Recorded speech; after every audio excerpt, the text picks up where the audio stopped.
Nshuti bavandimwe twongeye kubasuhuza mu izina ry'umwami wacu Yesu Kristo. Yesu nashimwe cyane. Tugiye rero kongera kubagezaho akavidewo gatoya cyane kagaragaza uburyo Papa na Kiliziya Gatolika bakomeje gushyiramo imbaraga mu kugaragaza, mu kuyobya abantu hirya no hino ku isi mu buryo butandukanye. Reka dukurikirane muri makeya.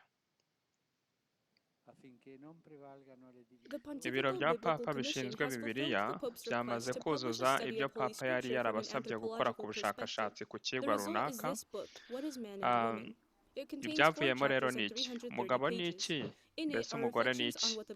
Paje 230 ku bibazo bimwe na bimwe bitavugwaho rumwe na benshi cyangwa se bikunda kugirwaho impaka. Urugero ni ubutinganyi. Ibyanditswe bitandukanya umunyabyaha n'icyaha. Bibiliya ntabwo iciraho iteka abahuza ibitsina babisangiye umugabo ku mugabo ndetse n'umugore ku mugore, ahubwo igaragaza nabi ibyo bikorwa by'ubutinganyi, yuko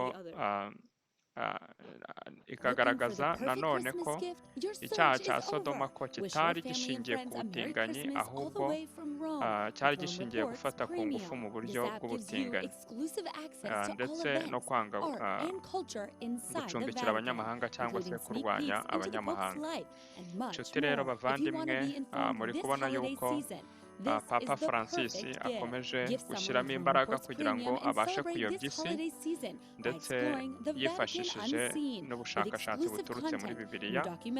Umugambi rero wa Kiliziya Gatolika mu by'ukuri ntabwo ari uwo kugira ngo abantu biyegurire Imana, ahubwo no kugira ngo abantu bibumbire hamwe, babashe kuyoborerwa ahantu hamwe n'umuntu umwe ari we Papa.